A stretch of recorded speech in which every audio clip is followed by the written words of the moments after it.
Hello students, आज हम जैसे कि अपने थंबनेल में दे रखा था क्वेश्चंस कि जैसे इस तरीके से यदि आपके पास में सर्किट अवेलेबल हो तो उसमें करंट की वैल्यू जो है I1, I2, I3 ये किस तरीके से फाइंड आउट करते हैं।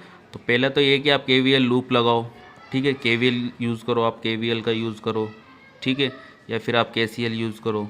लेकिन अपन इन दोनों का ही यूज़ नहीं करेंगे, इन दोनों का यूज़ नहीं करेंगे। ना तो अपन KVL का यूज़ करेंगे, ना ही KCL का यूज़ करेंगे। तो उसके लिए एक जनरल फार्मूला होता है, आपको वो लर्न करना है। उससे आप क्वेश्चन जो आप KVL या KCL से करोगे ये क्वेश्चन, तो आपको 5 मिनट्स लग जाएंगे इस क्वेश्चन को करने के लिए। KVL या KCL से ये क्वेश्चन को सॉल्व करने के लिए आपको 5 मिनट्स लग जाएंगे, ठीक है। तो इसके लिए हम क्या करते हैं, एक शॉर्ट मेथड है, वो मैं आपके साथ डिस्कस कर रहा हूँ, ठीक है। देखो, ये है ये जो सीरीज चल रही है, ठीक है, फिजिक्स वंडर्स चैनल के ऊपर, नीट जेई बोर्ड और 2021, ये स्टूडेंट्स के लिए बहुत हेल्पफुल है। तो I think that my personal suggestion for you, you are watching all the videos in Physics Wonders channels. Current electricity के बहुत ज़्यादा टॉपिक हमने अपलोड कर रखे हैं, जैसे मीटर ब्रिज हुआ, व्हीट स्टोन ब्रिज हुआ, ठीक है, KVL से रिलेटेड क्वेश्चंस हुआ, वोल्टेज डिवीज़न रूल हुआ, ठीक है। तो बेसिकली इन क्वेश्चनों को सोल्व करने के लिए हम क्या करते हैं, एक रूल का यूज़ करते हैं, और वो ये है current division rule. Current division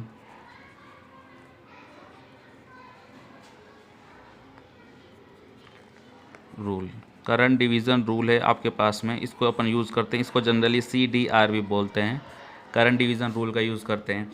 तो देखो, फॉर्मूला आपको लर्न करना है। बेसिकली जो नीट के एग्ज़ाम के लिए आपके मोस्ट ऑफ द 3 रजिस्टर ये आएगा, 3 रजिस्टर तक ही आएगा, या फिर जनरली तो 2 रजिस्टर्स के लिए पूछ लिया जाता है, नहीं तो काफ़ी लेंथी पड़ जाता है क्वेश्चंस, ठीक है। 3 रजिस्टर्स या 2 रजिस्टर्स के लिए। तो इसका जनरल फार्मूला जो है करंट डिवीज़न का, वो सिंपली है, आपको वो लर्न करना है।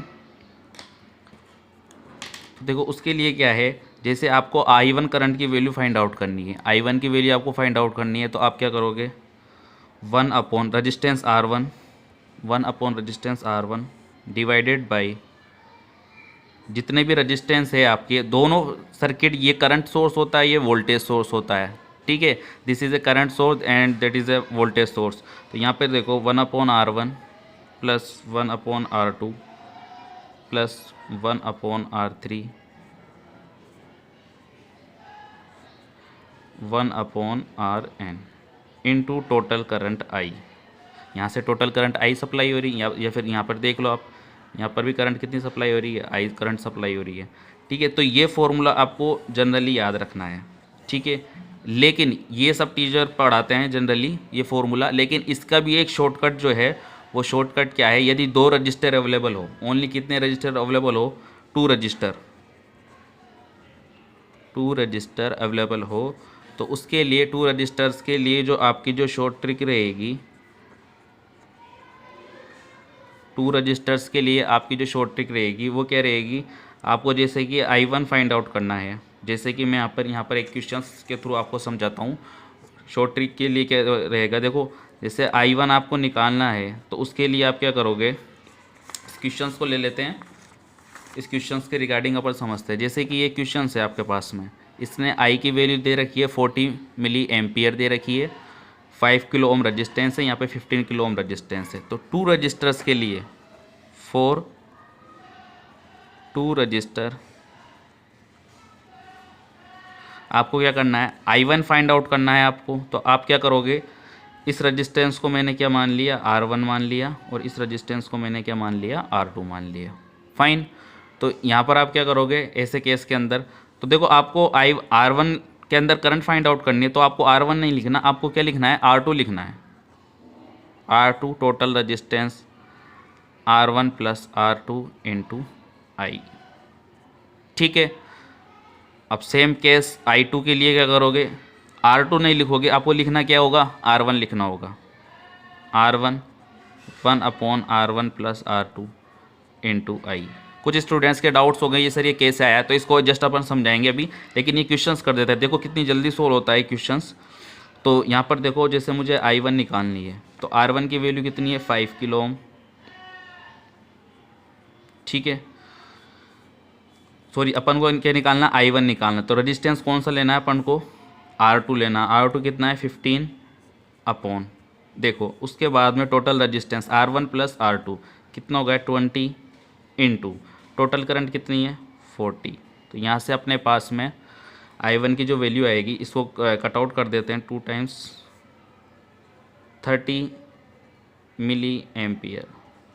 ठीक है, ये आपके पास में I1 की वैल्यू आ गई है 30 मिली एम्पियर। I1 की वैल्यू 30 मिली एम्पियर आ गई है। अब आपको सेम क्या करना है, I2 के लिए निकालना है। तो I2 के लिए आप क्या करोगे, I2 के लिए आपको क्या करना है, simply I2 is equal to, I2 में क्या है R1 रेजिस्टेंस पहले आए, ठीक है। तो यहाँ पे करंट निकालनी है, तो ये वाला रेजिस्टेंस नहीं लेना अपन को, ये वाला रेजिस्टेंस लेना है। तो यहाँ पर कितना आएगा 5/20 इंटू 40, ठीक है। तो यहाँ से कितना आ जाएगा अपने पास में 10 मिली एम्पियर, ठीक है। अब देखो जब भी आप आंसर निकालो तो आप रीचेकिंग जरूर कर लिया करो। देखो IS जो है ये टोटल करंट किसके बराबर है, I जो है वो टोटल किसके बराबर है, I1 प्लस I2 के। तो देखो I1 30 एम्पियर है, तो आप नेचुरली ये भी आपको निकालना नहीं पड़ता, I1 30 एम्पियर है, I2 आपको निकालना है। तो देखो 40 इज इक्वल टू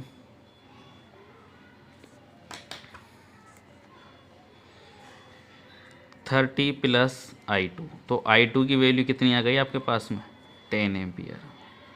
देखो लर्निंग टाइम में आपको टाइम लगेगा, अदरवाइज बहुत सिंपल क्वेश्चन है, ठीक है। आपको 40 एम्पियर दे रखा है इसने, आपने इस I1 निकाल लिया। I1 कैसे निकाला आपने, R1 रेजिस्टेंस नहीं लेना आपको लेना क्या है R2 रेजिस्टेंस लेना है। तो R2 रेजिस्टेंस अपन ने ले लिया, ठीक है, और टोटल करंट से अपन ने मल्टीप्लाई कर दिया, 30 मिली एम्पियर आ गया। अब देखो इसमें कितनी जा रही है करंट, 30 जा रही है। तो जाहिर सी बात है 40 में से 30 यहाँ चली गई, तो आपको कैलकुलेट भी नहीं करना, आपको डायरेक्ट यहाँ के लिख देना 10 milli ampere, 10 milli ampere, fine. तो ये एक बेसिक मेथड था। अब देखो 2 रेजिस्टेंस के लिए तो हर बच्चा कर लेता है ईजिली, ठीक है, लेकिन अपन को सीखना है 3 रेजिस्टेंस या मोर देन 3 रेजिस्टेंस के लिए। तो देखो मोर देन 3 रेजिस्टेंस के लिए ये क्वेश्चन है, जैसे कि मोर देन 3 रेजिस्टेंस के लिए, जैसे कि ये क्वेश्चन थंबनेल में भी आपको बताया हुआ है कि आपको क्या करना है, यहाँ पे I1 I2 और I3 की वैल्यू फाइंड आउट करनी है। क्वेश्चन बोथ लैंग्वेज में है, हिंदी एंड इंग्लिश में के अंदर, ठीक है। I1 I2 I3 की वैल्यू आपको फाइंड आउट करनी है। तो देखो सबसे पहले अपन क्या करते हैं इस केस में, यहाँ पर अपन को सबसे पहले I1 लिखना है। तो I1 इज इक्वल टू क्या है आपके पास में, सबसे पहले तो देखते हैं I1 के लिए आप क्या करोगे, मैंने अभी जस्ट फॉर्मूला बताया, जो फॉर्मूला है आप वापस से देख सकते हो।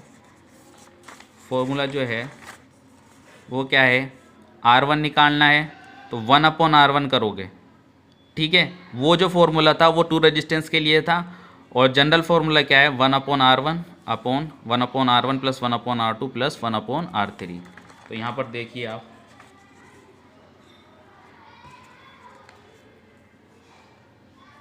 तो 1/R1 क्या है आपके पास में, जैसे R1 अपन ले लिया, इसको अपन R1 मान लेते हैं, इसको R2 and this is R3।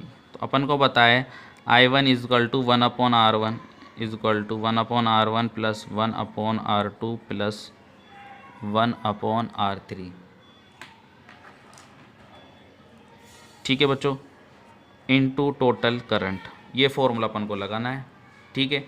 तो अब देखते हैं क्वेश्चंस के अंदर क्या होता है। बेसिकली क्वेश्चंस के अंदर देखो I1 की जो वैल्यू आएगी 1/R1, that means 1/3 upon 1/3 1/6 plus 1/9 into I की वैल्यू कितनी है 12 एम्पियर। आई की वैल्यू कितनी दे रखी है क्वेश्चंस के अंदर 12 एम्पियर, फाइन, ठीक है। आई की वैल्यू दे रखी है। अब इसको बस सोल्व करना, मैथमेटिक्स यूज़ करनी है आपको, और कुछ यूज़ नहीं करना, ठीक है। तो मैथमेटिक्स के लिए क्या करोगे, एलसीएम आपको लेना आना चाहिए सिंपली। 3, 6 और 9 का कितना हो जाएगा एलसीएम 18। तो 6 + 2 प्लस 3 प्लस 2 इंटू 12। देखो अधिकतर बच्चे ये 12 से मल्टीप्लाई करना भूल जाते हैं, तो आपको याद रखना कि आपको मल्टीप्लाई भी करना है, ठीक है। तो यहाँ पर 1/3, ठीक है। तो ये कितना हो गया 11/18 इंटू 12, ठीक है। तो इसको जब अपन सोल्व करेंगे तो 1/3 इंटू 18/11 इंटू 12, ठीक है। आपके पास में ये आ रहा है। आप सोल्व आउट कर लेते हैं सिंपली इसको आप कैंसिल करोगे 6 टाइम, तो आपके पास में I1 की वैल्यू जो आएगी वो कितनी आएगी 72/11 एम्पियर। ये आपके पास में I1 की वैल्यू आ गई। अब देखो एक बार आपने निकाल लिया ना, नीचे की टर्म्स कितनी आ रही है, ये कितना आ रहा है बेसिक नीचे की टर्म्स जो आ रही है आपके पास में, ठीक है। इस यहाँ पर ही कैलकुलेशन में थोड़ी सी प्रॉब्लम होती है, तो आपको एलसीएम अच्छे से आना चाहिए और ये 12 से मल्टीप्लाई ज़रूर करना है आपको, ठीक है। अब उसके बाद में I2 निकाल लेते हैं अपन। अब I2 के लिए क्या होगा आपके पास में फॉर्मूला, सिंपली हम देखते हैं।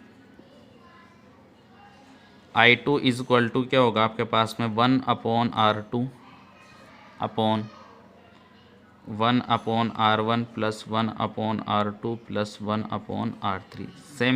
सेम मेथड फॉलो करना है। R2 की वैल्यू क्वेश्चंस में कितनी है 6 ओम है, 6/1/3 प्लस 1/6 प्लस 1/9, ठीक है।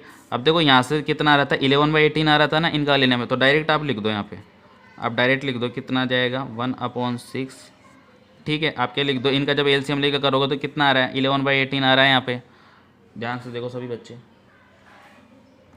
ठीक है। इनका जब ये वाला जो टर्म्स आ रही है वो किसके बराबर आ रही है 11/18 के, तो डायरेक्ट नीचे लिख दो क्योंकि आपको जल्दी सॉर्ट आउट करना है। तो 11/18 इंटू आई से, देखो मैंने मल्टीप्लाई करना भूल गया, तो मल्टीप्लाइकेशन का याद रखना है यहाँ पे आई से और आई की वैल्यू कितनी है 12 है, इंटू 12, तो कितना आ जाएगा 1/6 इंटू 18/11 इंटू 12, तो यहाँ से कितना आएगा 36/11 एम्पियर। तो ये आपके पास में किसकी वैल्यू आ गई I2 की वैल्यू आ गई। ये वैल्यू किसकी आपके पास में I2 की वैल्यू आ गई आपके पास में। तो अपने पास में देखो I1 और I2 की वैल्यू आ चुकी है। अब आपको I3 की वैल्यू फाइंड ही नहीं करनी। I3 की वैल्यू आप सिंपली किस तरीके से करोगे, I3 की वैल्यू फाइंड आउट किस तरीके से करोगे, देखो ध्यान से। I बराबर क्या है अपने पास में, यहाँ से जो करंट आ रही है इसको I है, I बराबर क्या अपने पास में I1 plus I2 plus I3 है, ठीक है।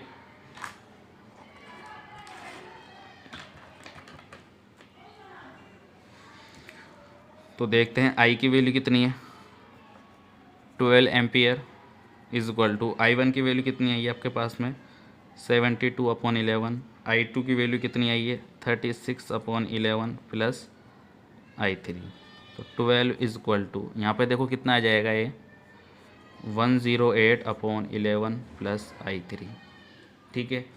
तो आप इसको थोड़ा सा और यहाँ पे I3 इज इक्वल टू क्या आ जाएगा आपके पास में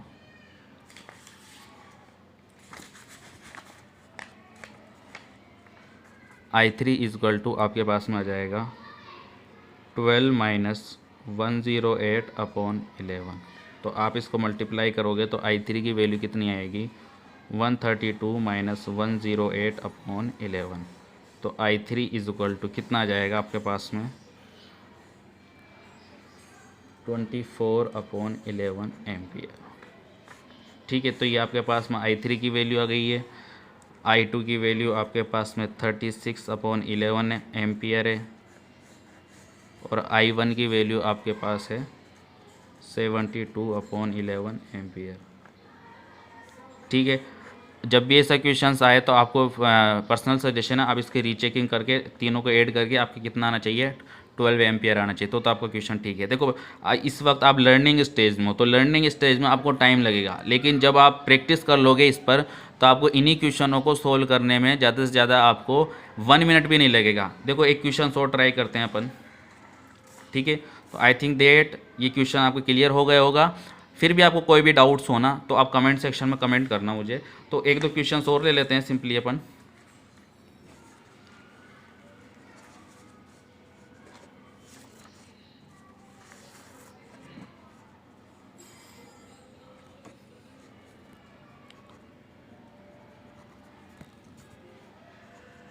find out the current in a given circuit। परिपथ में धारा का मान ज्ञात कीजिए। ठीक है, तो जैसे मान लिया अपन ने, फॉर एन एग्जांपल अपन ने ये क्वेश्चन ले लिया, जैसे मान लो ये आपके पास में 10 वोल्ट है, ये आपके पास में 5 ओम रजिस्टेंस है, ये आपके पास में 20 ओम रजिस्टेंस है। ठीक है, अब देखो अब अपन को क्या निकालना है, 5 ओम एंड 10 ओम के जो रजिस्टेंस है, रजिस्टर जो है, इसमें करंट निकालनी। मान लिया इसमें करंट कितनी जा रही है I1, इसमें करंट कितनी जा रही है I2। तो हमको क्या निकालना है, I1 और I2 की वैल्यू फाइंड आउट करनी है। अब आप KVL लूप लगाओगे, KVL और KCL यदि आप लगाओगे, ठीक है, KVL और KCL का यूज़ यदि आप करोगे, KVL या KCL का रूप यदि आप यूज़ करोगे तो यहाँ पर क्या होगा कि KVL और KCL से आप करोगे तो ये लॉन्ग मेथड चला जाएगा, आपके पास में लॉन्ग मेथड हो जाएगा। तो इसको सिंप्लीफाई करने के लिए आपको क्या करना है कि आपको जो शॉर्ट ट्रिक आपको वो करनी चाहिए। जैसे कि I1 के लिए क्या बताया था मैंने, इसको जैसे R1 मान लिया और इसको क्या मान लिया अपन ने, R2। तो क्या लिखना है, I1 है तो यहाँ पर क्या लिखना है, आपको 2 लिखना है, R2 upon R1 plus R2 into I। ये करंट कितनी है आपके पास में, I। सेम केस I2 के लिए क्या करना पड़ेगा, 2 है तो यहाँ पे क्या आएगा, 1 आएगा, R1 plus R2 into I। ठीक है, तो अब यहाँ पर देखो आप सिंपली आपको यहाँ पर क्या करना है, सबसे पहले तो अपन को I कैलकुलेट करनी है कि अपनी I कितनी होगी। सबसे पहले तो आपको सर्किट के अंदर I की वैल्यू कैलकुलेशन देखनी है कि I की वैल्यू होगी कितनी। तो इसके लिए क्या करना पड़ेगा, आपको रेजिस्टेंस निकालना पड़ेगा, इक्विवेलेंट रेजिस्टेंस कितना होगा। तो देखो इक्विवेलेंट रेजिस्टेंस R इक्विवेलेंट क्या होगा, R1 R2 upon R1 plus R2। ठीक है, तो R equivalent is equal to कितना आया है, 5 इंटू 20 अपॉन 5 प्लस 20। तो यहाँ से कितना आ जाएगा, 100 अपॉन 25। तो R equivalent is equal to कितना आ गया, 4 ओम आ गया आपके पास में। ठीक है, तो इस सर्किट के अंदर R इक्विवेलेंट कितना है आपके पास में, 4 ओम, और आपके पास में क्या आ रहा है, 10 वोल्ट की बैटरी है। ठीक है, करंट I है, तो I की वैल्यू कितनी आ गई अपने पास में, V upon R is equal to 10 upon 4। ठीक है, दैट मीन्स I की वैल्यू कितनी है आपके पास में, 2.5। ठीक है, 2.5 एम्पियर I की वैल्यू अपन ने निकाल ली। अब सिंपली I1 I2 की निकालना है, तो सिंपल मेथड है। I1 I2 के लिए आपको क्या करना पड़ेगा, I1 is equal to, I1 है तो सबसे पहले क्या लिखोगे आप, R2 लिखोगे, R2 की वैल्यू कितनी है, 20। ठीक है, अपॉन ऐड कर लेंगे 5 plus 20 is R1 R2 into multiply ज़रूर करना, यहीं पर कन्फ्यूजन होता है बस, 2.5। तो कितना आ जाएगा, 20 अपॉन 25 इंटू 2.5। ठीक है, तो पॉइंट हटाएंगे, यहाँ पे 1 0 आ जाएगा अपने पास में। ठीक है, 25 से 25 कैंसिल, कितना आ गया, 2 एम्पियर आ गया आपके पास में। ठीक है, अब आपको क्या करना है, 2 एम्पेयर आ गया ना, I1 आ गई आपके पास में, तो I2 आपको निकालना नहीं, क्योंकि आपको पता है कि I इज इक्वल टू क्या होता है, I1 प्लस I2। आई की वैल्यू कितनी आई है, 2.5। ठीक है, I1 की वैल्यू कितनी है, 2 प्लस I2। तो यहाँ से देखो I2 इज इक्वल टू तुम्हारे पास में कितना आ गया, 2.5 minus 2 is equal to 0.5 ampere आ गया। ये आपके पास में I2 की वैल्यू आ गई। देखो कितना सिंपली अपन ने कर लिया। वैसे आप जितनी प्रैक्टिस करोगे ना आप उससे आपके लर्निंग स्टेज भी बढ़ेगी, थिंकिंग पावर भी बढ़ेगी। ठीक है, कभी भी घबराने नहीं क्वेश्चंस को देखो। जैसे कि ये 3 ओम आ गया था, अब जनरली बोर्ड के लेवल पे तो क्या करना पड़ता है अपन को, KVL KCL लगाना पड़ता है, लेकिन कंपटीशन एग्जाम के पॉइंट ऑफ व्यू से आपको KVL और KCL लगाओगे तो काफ़ी टफ पड़ जाएगा। यहाँ पर भी देखो आपको 2 लूप लगाने, जरूरत क्या पड़ रही है, इक्विवेलेंट रेजिस्टेंस इजीली आपने फाइंड आउट कर लिया, ज़्यादा टाइम नहीं लगेगा। इक्विवेलेंट रेजिस्टेंस के लिए आप क्या करोगे, इसको मल्टीप्लाई कर दोगे डायरेक्ट अपॉन 5 + 2 20 कर दोगे। ठीक है, मैं तो इस वजह से बता रहा हूँ, ये लर्निंग स्टेज है, इस वजह से आपको टाइम लग रहा है। ठीक है, नहीं तो आप क्या करोगे, इसको सिंपली सोल्व करने के लिए करोगे R equivalent is equal to कितना आ रहा है, 20 × 500 अपॉन 20 + 5 25, कितना आ गया, 4 ओम आ गया आपके पास में। ठीक है, 4 ओम आ गया। अब उसके बाद में क्या है, टोटल 4 ओम आ गया, 10 वोल्ट है, तो आई कितना आ जाएगा, 10/4 बराबर 2.5 एम्पियर का टोटल करंट आ गई। तो अब I1 निकालना है, तो R2 लिखो आप। चलिए सबसे पहले I1 निकाल रहे हो तो R2 कर R1 नहीं लिखना, R2 लिखना, उल्टा चलना है। तो कितना है, 20 अपॉन, अब R1 + R2 की वैल्यू कितनी है, 25 × 2.5। तो यहाँ से कितना आ जाएगा, पॉइंट को उठाओ 10, 1 मतलब कि 2 एम्पियर आ गया आपके पास में। देखो इतने से में ही कर दिया इसको अपन ने, इस क्वेश्चंस को अपन ने इतने से पोर्शंस के अंदर ही कर दिया है। ठीक है, इस क्वेश्चंस को अपन ने इतने से पोर्शंस के अंदर ही कर दिया है। ठीक है, तो लेकिन आपको शुरुआत में कॉपी में आपको राइट डाउन इस मेथड से करना है। ठीक है, तो देखो चीज़ें ईजी होती है, बस आपको क्या होना चाहिए कि आपकी लर्निंग पावर अच्छी होनी चाहिए। ठीक है, तो देखो KVL KCL मीटर ब्रिज, देखो यहाँ पे मैं फिजिक्स वंडर्स जो चैनल जो है यहाँ पर मैंने KVL KCL मीटर ब्रिज, ठीक है, मीटर ब्रिज इंपॉर्टेंट होता है एग्ज़ाम के हिसाब से, 12th के हिसाब से। इस पे 12th में ये एक्सपेरिमेंट भी है, 12th बोर्ड के लिए भी और कंपटीशन एग्ज़ाम के लिए भी। और सबसे इम्पोर्टेंट जो है, आप ये वीडियो ज़रूर देखें, व्हीटस्टोन ब्रिज। अब बैलेंस कंडीशन तो सब चेक कर लेते हैं, लेकिन कब, जब वो अनबैलेंस हो, क्या हो, अनबैलेंस हो मतलब कि क्या हो, असंतुलित हो। जब ब्रिज क्या हो आपका, असंतुलित हो, उस कंडीशन के अंदर आपको ये वैल्यू फाइंड आउट करनी रहती है।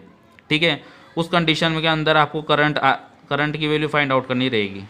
ठीक है, तो ये वीडियो आप ज़रूर देखें, क्योंकि मोस्ट ऑफ द जो यूट्यूबर्स जो है इस पर वीडियो उन्होंने कम ही बना रखा है। तो I think that my personal suggestion for all of you guys कि आपको ये वीडियो ज़रूर देखना चाहिए, क्योंकि इसमें आप एक बेहतरीन कॉन्सेप्ट को लर्न करोगे, ईजिली किस तरीके से करंट अपन फाइंड आउट कर सकते हैं। ठीक है, और इन सारी वीडियोस को देखो, और इनके लिए एक पर्टिकुलर एक नोटबुक ले लो, और उसमें मैं नीट के, IIT JEE के और NCERT के क्वेश्चंस मिक्स करता हूँ। ठीक है, ये मैं अभी पार्ट फर्स्ट है, इसका पार्ट फर्स्ट आज अपलोड कर रहा हूँ मैं।